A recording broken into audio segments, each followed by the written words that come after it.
सीधे लिए चलते हैं, मुख्यमंत्री योगी आदित्यनाथ किसानों को लेकर क्या कह रहे हैं, सुनिए। मात्र 95,000 करोड़ रुपए का गन्ना मूल्य का भुगतान हो पाया था। वहीं वर्तमान सरकार के समय में 45,74,000 गन्ना किसानों को 1,42,366 करोड़ रुपए से अधिक के गन्ना मूल्य का भुगतान किया जा चुका है। 2020-21 में कुल 21,80,000 हेक्टेयर क्षेत्रफल में कुल 1,783.42 लाख मीट्रिक टन गन्ना का उत्पादन हुआ, जो 818.07 कुंटल प्रति हेक्टेयर है। प्रदेश में कुल 165.55 लाख किसान क्रेडिट कार्ड का वितरण माह जुलाई 2021 तक किया गया है, जहां 2012 से 17 की अवधि में 2,39,515.07 करोड़ रुपए का ऋण वितरण हुआ था, जबकि वर्तमान सरकार के समय यह बढ़कर के 4,71,723.82 करोड़ रुपए से अधिक हो गया है।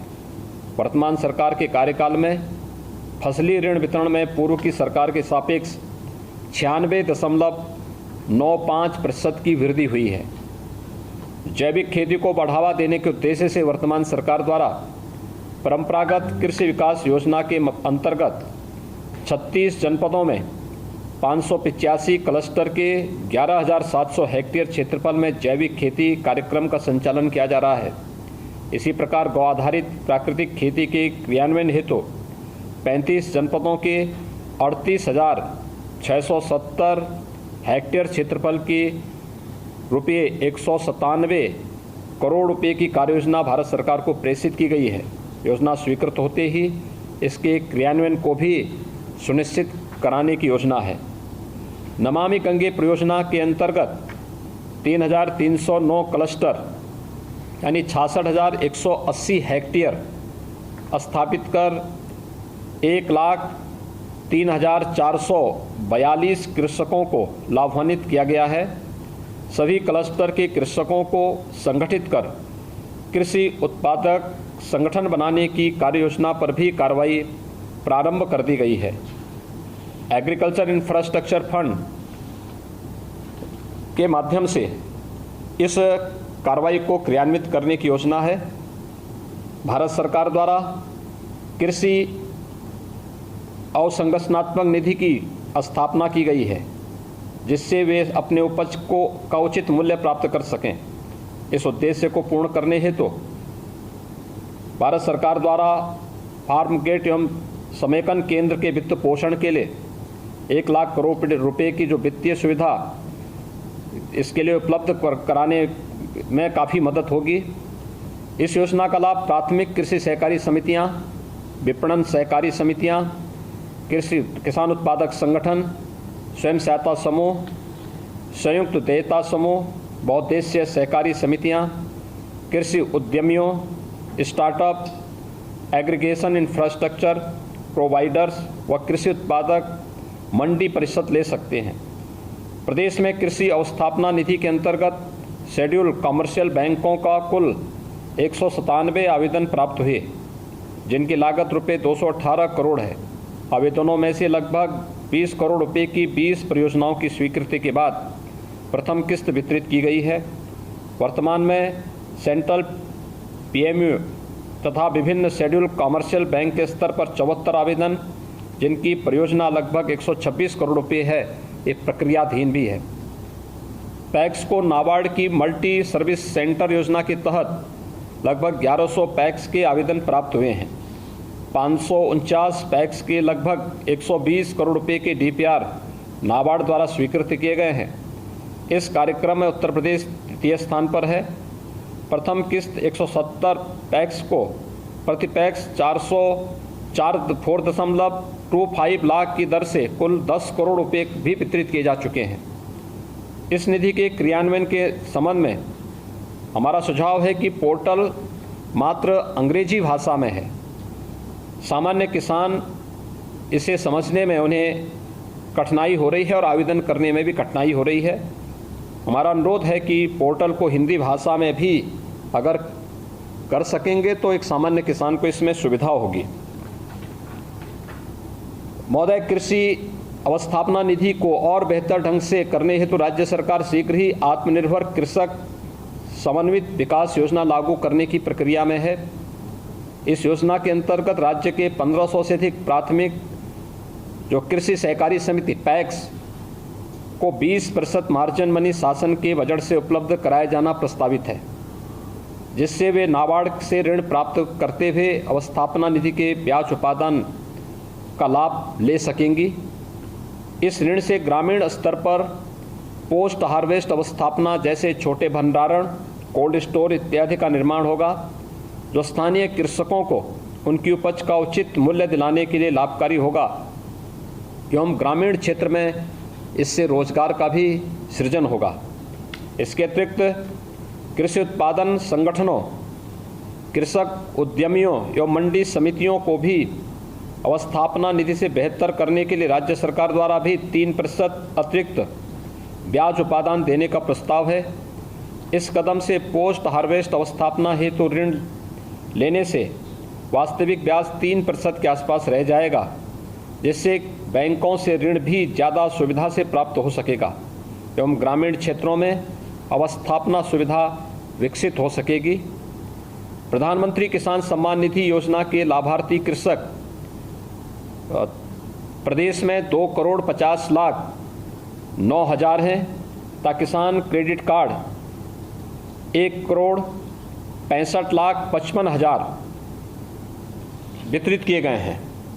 प्रधानमंत्री किसान सम्मान निधि के लाभार्थियों को किसान क्रेडिट कार्ड से आच्छादित करने हेतु जिला प्रशासन व बैंकों के समन्वय के साथ अभियान अनवरत जारी है। अभी तक प्रदेश के 75 जनपदों में से 7 जनपदों में 100%, 14 जनपदों में 90% या उससे अधिक आच्छादन हो चुका है। 18 जनपदों में 50% से कम आच्छादन है। उक्त जनपदों में विशेष अभियान चलाकर किसान क्रेडिट कार्ड बनाए जाने की कार्रवाई भी प्रगति पर है। उल्लेखनीय है कि माह जनवरी 2020 तक कुल 1,11,13,000 किसान क्रेडिट कार्ड बने थे, जबकि जुलाई 2021 तक कुल 1,65,55,000 किसान क्रेडिट कार्ड बन गए हैं। इस प्रकार जनवरी 20 से जुलाई 21 तक की अवधि में कुल 54,42,000 किसान क्रेडिट कार्ड बनाए गए हैं। कतिपय जनपदों में किसान क्रेडिट कार्ड कम बनने का मुख्य कारण किसानों का अप्रवासी होना, छोटी जोत का होना और किसान क्रेडिट कार्ड बनवाने में रुचि न लेना भी रहा है। हमारा इस संबंध में सुझाव है कि पीएम किसान के लाभार्थियों को आधार सीडेड डाटाबेस तथा किसान क्रेडिट कार्ड का आधार सीडेड डाटाबेस भारत सरकार के पास उपलब्ध है। हमारा अनुरोध होगा कि यदि दोनों डाटा की मैचिंग कराकर ऐसे पीएम किसान लाभार्थी जिन्हें किसान क्रेडिट कार्ड नहीं मिला है की सूची अगर राज्य सरकार को उपलब्ध करा दी जाए तो किसान क्रेडिट कार्ड बनाने की गति में हम तीव्रता लाने में हमें मदद मिलेगी। भारत सरकार द्वारा देश के किसानों का एक डाटाबेस तैयार किए जाने की योजना है, जिसमें किसानों के कल्याण के लिए संचालित सभी योजनाओं का लिंक किया जाएगा। किसानों को समय समय पर सलाह उपलब्ध कराई जाएगी तथा उनके द्वारा तैयार किए जा रहे उत्पादों के लिए उचित विपणन की व्यवस्था की जाएगी। पायलट प्रोजेक्ट के अंतर्गत भारत सरकार द्वारा उत्तर प्रदेश के 3 जनपदों मथुरा, मैनपुरी और हाथरस को सम्मिलित किया गया है। इस योजना के सफल क्रियान्वयन में राज्य सरकार के सभी संबंधित विभाग अपना पूरा सहयोग कर रहे हैं। तिलहन के उत्पादन में वृद्धि हेतु भारत सरकार द्वारा निर्धारित राष्ट्रीय खाद्य सुरक्षा मिशन ऑयल सीड्स योजना प्रदेश के समस्त 75 जनपदों में संचालित है। किसानों की आय में वृद्धि करने हेतु योजना अंतर्गत तिलहनी फसलों के मिनी किट भारत सरकार द्वारा निःशुल्क प्रदान किए जाते हैं। वर्तमान वर्ष में खरीफ में 13,960 तिल एवं मूंगफली के बीज मिनी किट कृषकों को निःशुल्क वितरित किए जा चुके हैं तथा राई और सरसों एवं अलसी के 4,77,500 बीज मिनी किटों का वितरण भी कराए जाना वर्तमान में प्रस्तावित है।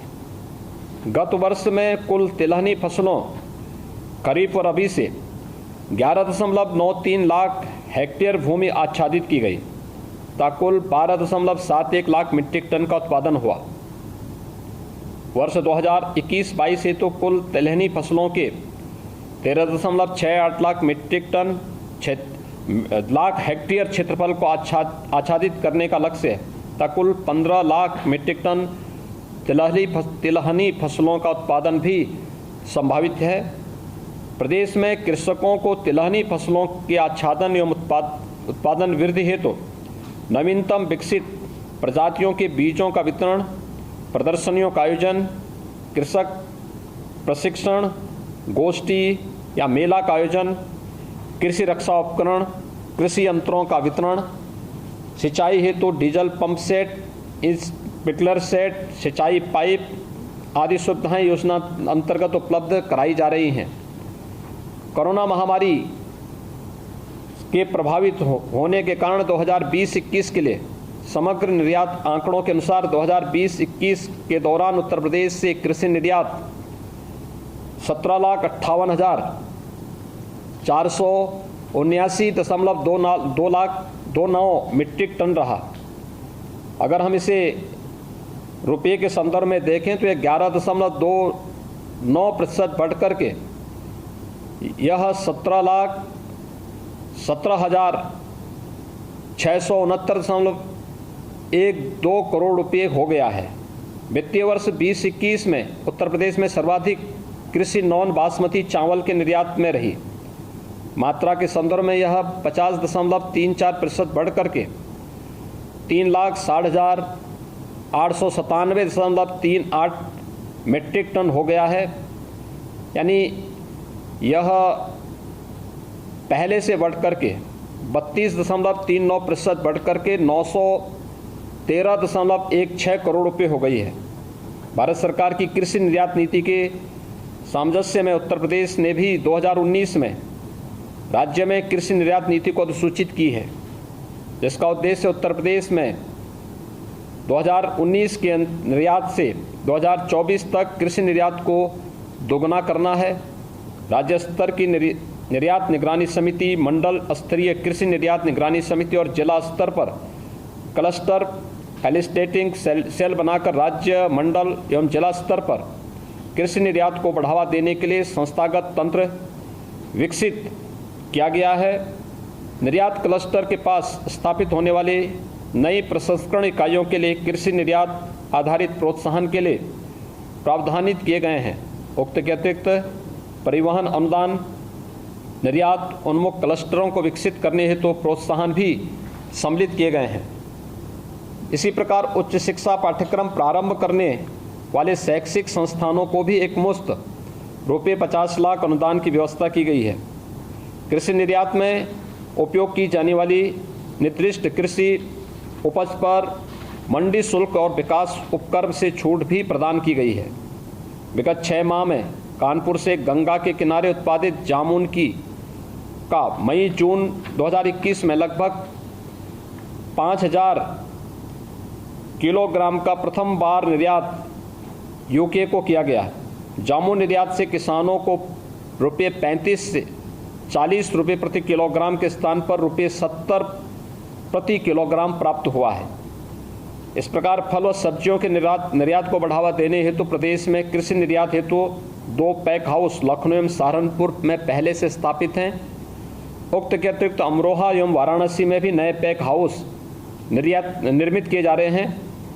आज यहाँ पर माननीय केंद्रीय कृषि और किसान कल्याण मंत्री तथा माननीय उद्योग एवं वाणिज्य मंत्री जी के साथ कृषि सेक्टर से संबंधित महत्वपूर्ण क्रियाकलापों से संबंधित यह चर्चा, इस संवाद यहाँ पर रखी गई है। राज्यों को रणनीति बनाने में विशेष सहायता इससे प्राप्त होगी। कोऑपरेटिव फेडरलिज्म की रणनीति को आगे बढ़ाते हुए हम माननीय प्रधानमंत्री जी के किसानों की आय दोगुना करने के लक्ष्य को पूरा करने में निश्चित ही सफल होंगे। आपने मुझे यहाँ पर राज्य के बारे में बोलने का अवसर दिया, बहुत बहुत धन्यवाद।